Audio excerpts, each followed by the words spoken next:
Shalom. First and foremost, I want to give all praise, honor, glory to Yahweh, Bahashem, Yahushua, Bahashem, Rakahakwadash, double honors to the apostles and elders, great millstone who ruled well and taught me this truth. Peace, blessings, salutations, and mercies to the elect, and the one-third remnant out there listening and doing this word with all faith and sincerity, scattered amongst the nations and the four corners of the earth. To you I say shalom, Lord willing.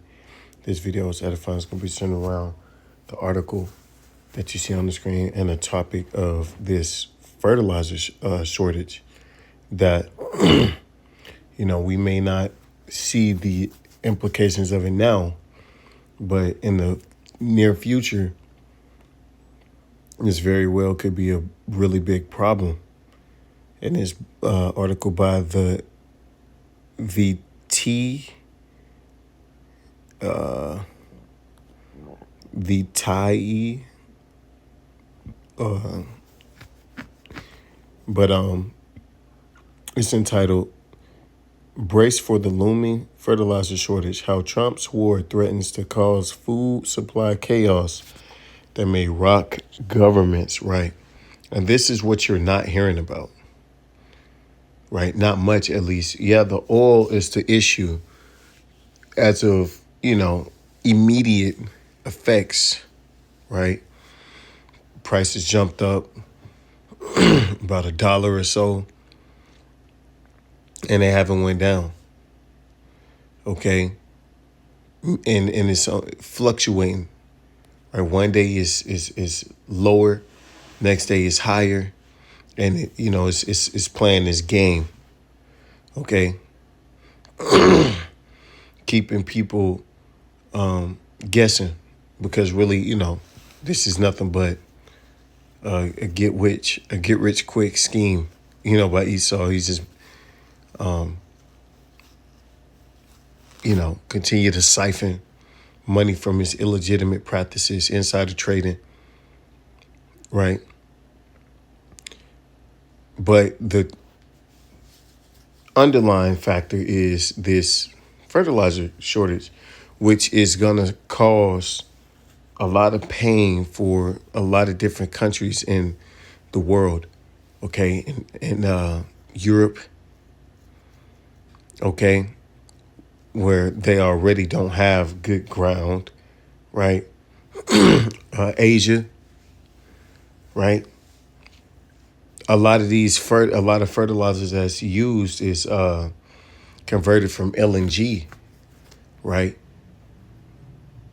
And with the Strait being closed and some of the world's largest LNG plants being in that area, it's going to, fuck up everything.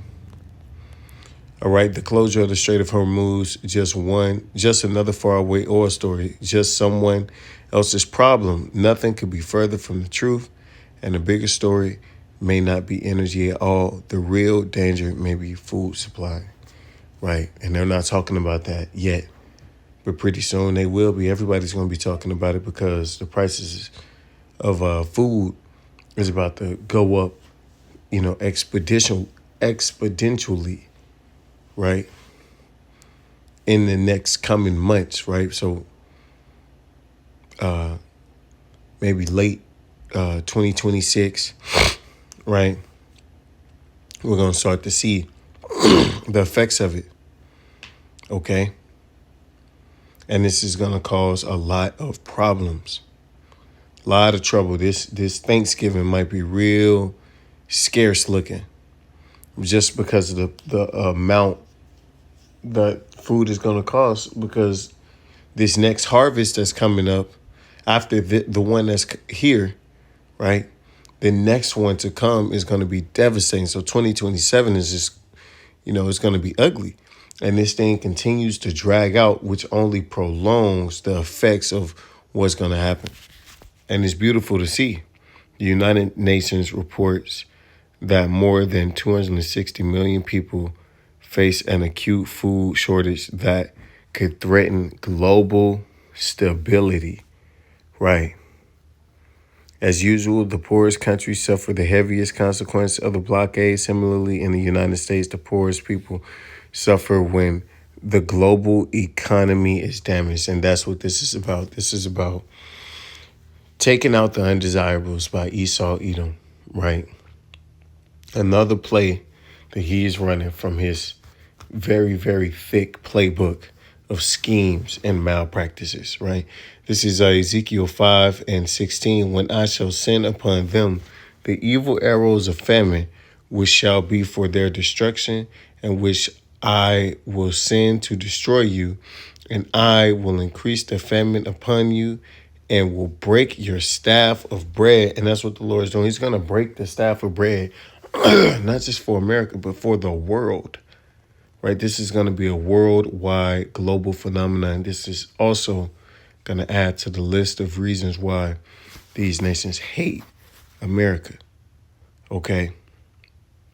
So I will send upon you famine and evil beasts, and they shall bereave thee, and pestilence and blood shall pass through thee, and I will bring the sword upon thee. I, Yahweh Shema, shall have spoken it, because all these things correlate. Okay.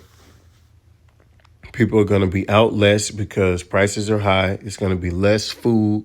Okay. So people are going to be more desperate, and that's going to bring a lot of bloodshed because people are going to do whatever they got to do to eat and to make it through that day.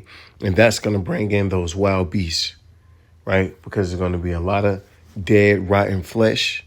And it's going to be a lot of places that was once inhabited by people that ain't there no more, right? This is Ezekiel 26:19. And I will break the pride of your power. I will make your heaven as iron and your earth as brass, right? And these are the curses that will fall upon Israel. But the scriptures also say that these curses will fall upon our enemies. And that's the time we in, right?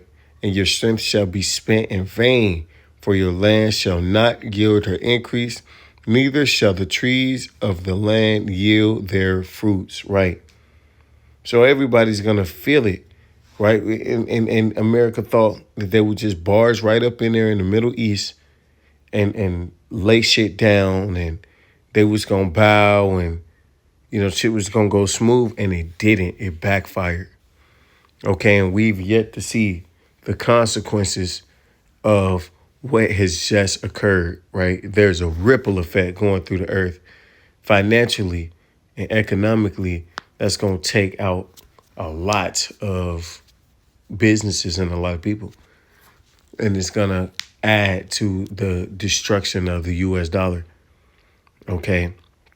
And this military that the U.S. has ain't going to be able to do nothing, especially if you can't feed them, right? So all that, all their strengths are going to be turned to weaknesses, man. Okay, vulnerabilities. This is Jeremiah 11:22. Therefore, thus saith Yahweh Shema Shai of hosts, behold, I will punish them. The young men shall die by the sword, and their sons and daughters shall die by famine. Right. That famine is gonna be brutal. Okay, it's gonna bring a lot of destruction. Okay, it's gonna bring a lot of chaos, a lot of anguish, a lot of death, and it's not just gonna all be for famine, but the things that people are willing to do when in famine, right? When they can't have the things in which they need to have, and we're talking about a very, very entitled, violent people called Americans, right? These people are out their goddamn mind already. In abundance, these people are not loaded with a full deck. So how much more when they don't have shit, they're going to go hard, man. They're going to go in. So this is 2nd Ezra 15 and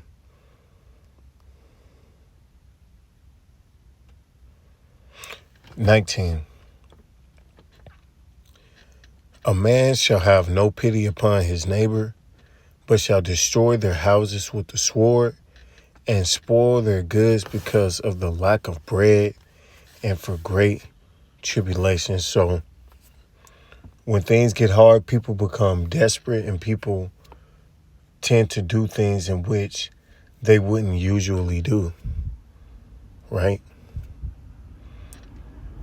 So when this famine hits, and scriptures speak on people pining away,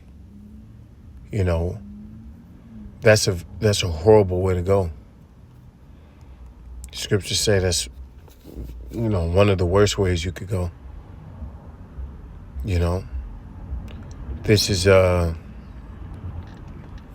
Lamentations 4:9. They that be slain, or they that be slain with the sword, are better than they that be slain with hunger. For these pine away, stricken through for want of the fruits of the field. So this is something that's, it takes days, possibly even weeks to happen, and you may go 3-4 days without eating and come across a meal and eat something just to preserve yourself in this famine, right? But that's really just the Lord preserving you, keeping you,